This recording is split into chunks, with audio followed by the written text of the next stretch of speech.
her speed. In what way? Sometimes she go really fast and sometimes she go really slow. Okay. Yeah, that's a big issue with your driving. Now, do you know when you go fast or slow?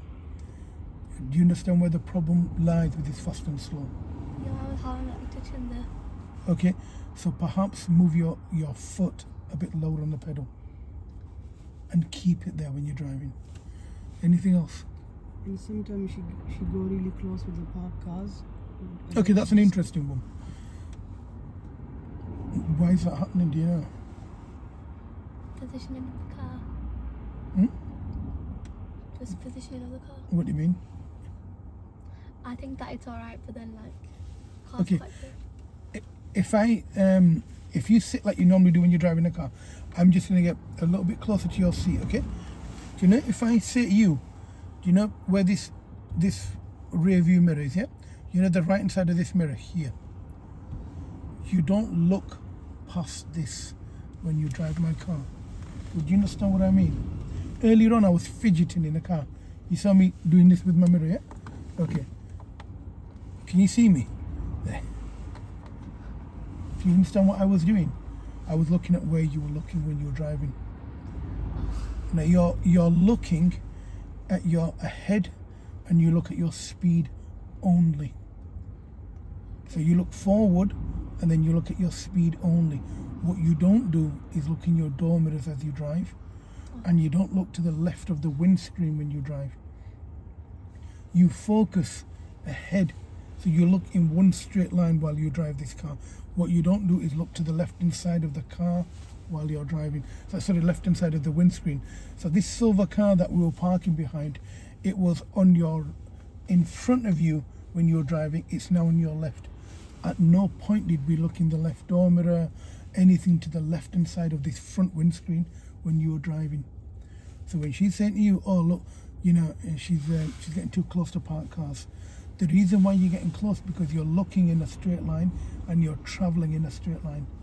If the road bends to the right, you are then getting closer to the cars on the left. If the road is bending to the left, I'm telling you to bring the car to the left, because the car is then going to the right. Would you understand what I mean by the car going to the right? Yeah, 'cause if you're going straight on Yeah. the car's on the right, but the road's going to That's that way. exactly what's going on with the car. So to reassure Amber that you're driving better and properly, I want you to maximize the use of this windscreen. Would you understand what I mean by maximize the use of the front windscreen? Forget your door mirrors. Start looking through the whole window and see everything. There's no point having an 85-inch Ultra HD TV when you're looking at the bottom right-hand corner of the screen. That's exactly what you're doing. At home, you've got a massive 100-inch LED TV and you're just looking to the right-hand side of the screen only. Look at the rest, see the whole picture. And that's where we're going wrong at the moment with your driving. You're using your door mirrors when you signal. You are not using your door mirrors while you're driving. So let's reassure Amber that you're doing it properly and that you're using what they call effective use of your mirrors. We're not even using our mirrors now, we're using them effectively. So let's start using them a bit more effective. Anything else that you've picked up on? Yeah, her hazard perception is weak, because when she see hazard on the road, she react late. Like any car coming out on the road, she just react really late. Okay, that will go back to what you're looking at. You're just looking in a straight line.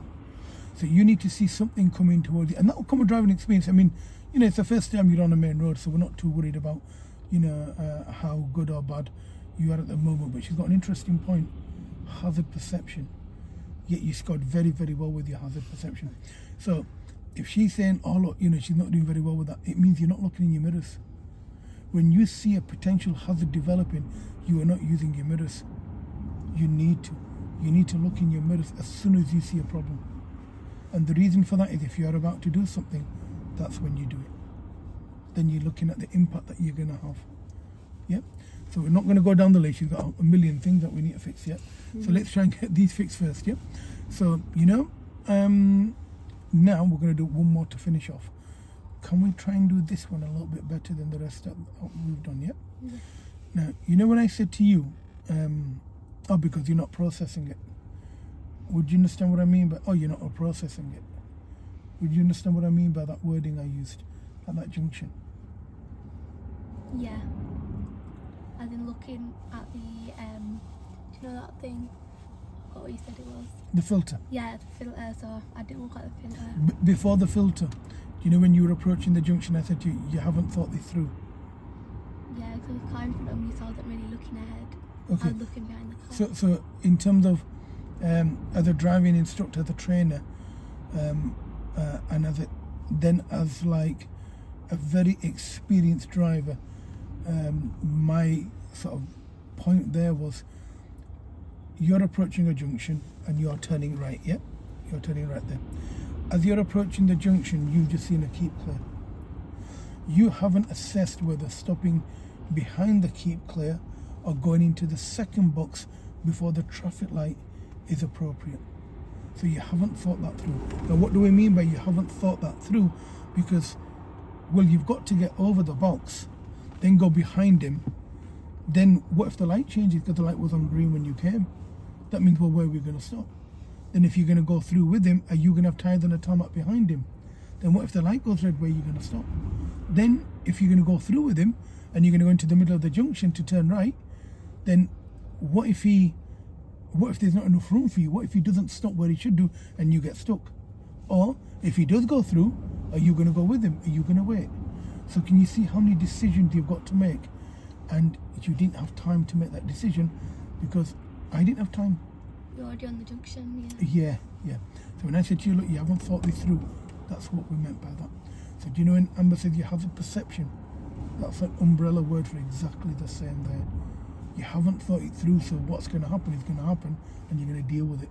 So rather than avoiding it, so hazard perception is so you avoid the problem, you're dealing with the problem. So you're not proactive, you're reactive. So let's make you more proactive so we can pass this driving test quicker. Yeah. Yep. Okay, so when you're ready, move off, follow the road down, and we're going to do one more circuit. Let's hope that this circuit is better than the last two that we've done together. It will be. And especially if we stop the car, then go into park and handbrake up. It's fine now, but do you know when you stop the car?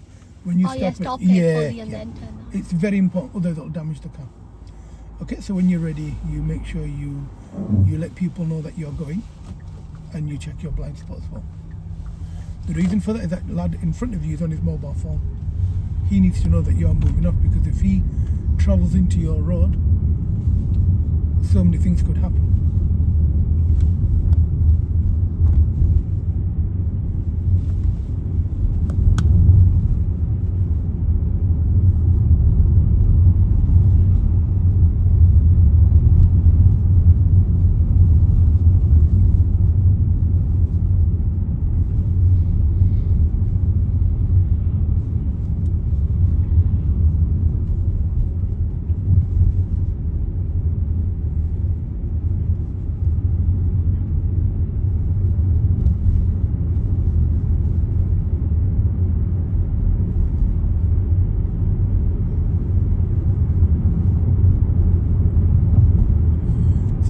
That we're using the whole of the windscreen to see any potential hazards from our left coming into our road, which would require your immediate intervention. But let's move more to the left of the road, so let's keep on the left. So left mirror check here, that's better. So if people want to go around you, they have an option of going around you if they feel that you're travelling at a pace that they're not happy with. A bit more to the left, and then look in the left door mirror. So glance in the left mirror, a bit more to the outside, a bit more to the left. That's fine. Follow the road ahead. Try and avoid slowing down, try and keep your speed constant, which was another thing that she picked up on, okay?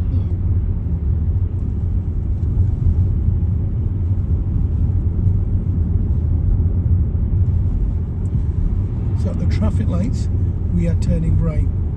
Usually when you approach a traffic light junction, there's always at least one keep clear.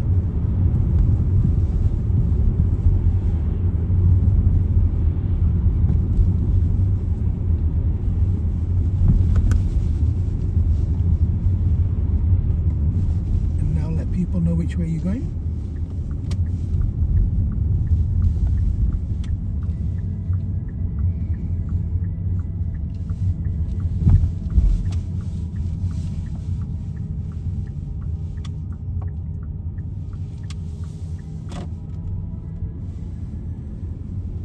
And that was a good right turn. Much better.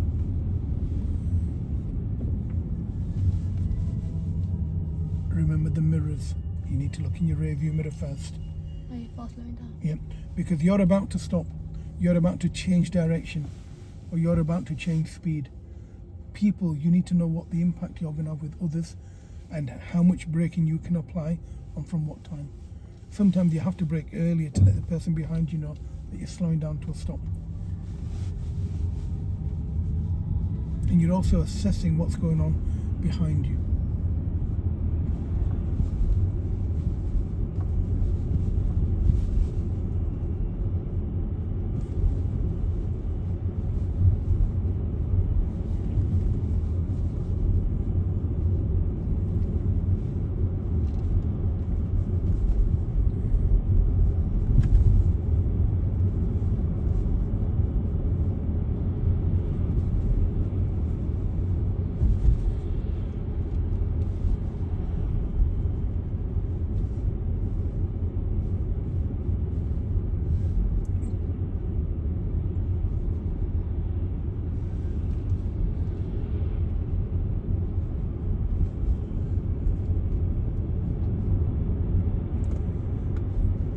So we're now taking the next road on the right.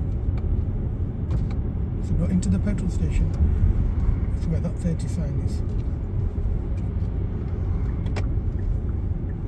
Now right mirror check again and start going into your lane when it's safe.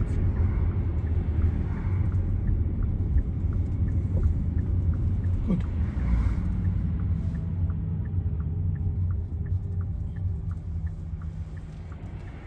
And that's beautiful. Well done. That's good. That's really good.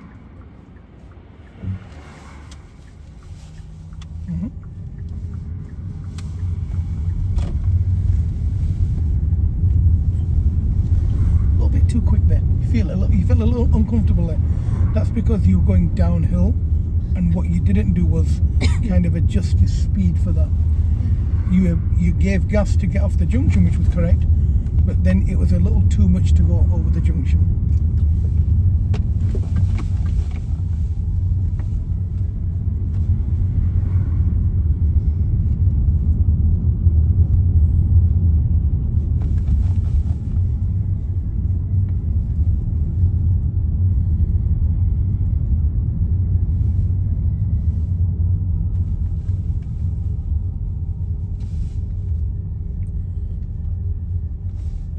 Tarmac, remember, and stop.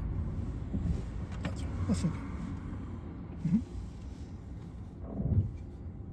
We can go. It's our priority over him because he's turning right and we are going ahead. What you need to do is also check your mirrors when you're coming off a junction, especially if you're the lead vehicle, too close to the park car.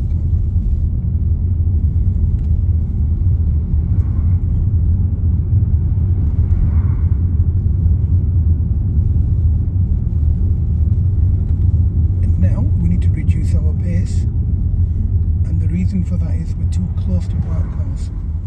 Now carry on, but move away from the cars. Can you remember the distance we want to be? Yeah, meter. Yeah, 1 metre, yeah, that's correct, yeah. 1 metre door width away.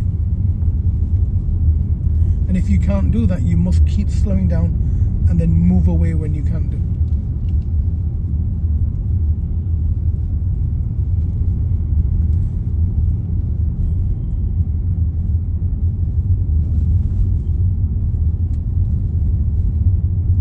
Look at which way his feet are pointing. Now carry on. He's not walking towards the crossing, he's walking away. And that's what we do. We see which way he's walking, whether he's walking towards or away.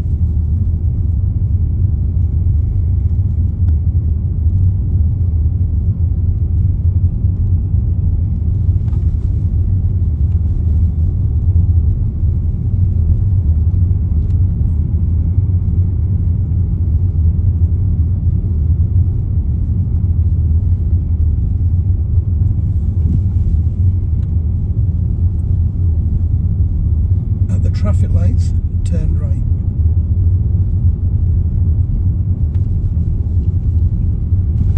That's an illegal left turn he's making, that car. You cannot turn left into this road from there. That's why he's looking at him. So we're turning right here, please. How will people know which way you're going?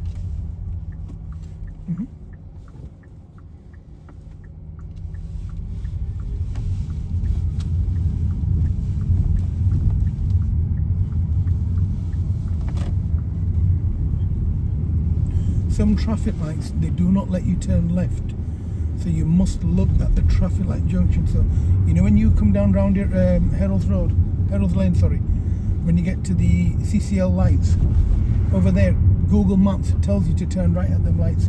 You can't. You can only go ahead of them lights. So or maybe his sat nav has told him to turn left there. But you must make sure that your light permits you to turn. If it doesn't tell you that you cannot do it, then assume you can. But if there's an ahead arrow pointing only or floor markings, you have to follow them.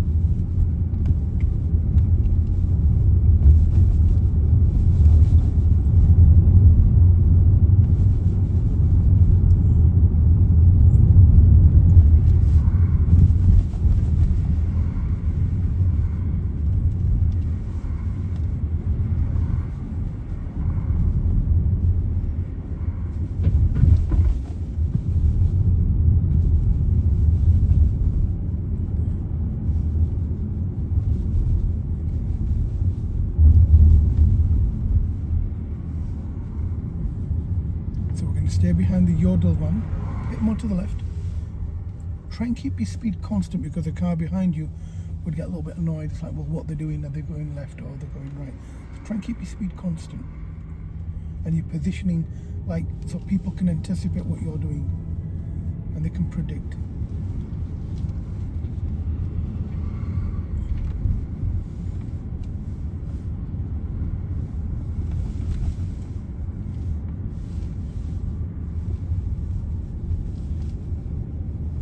In your left door mirror as well.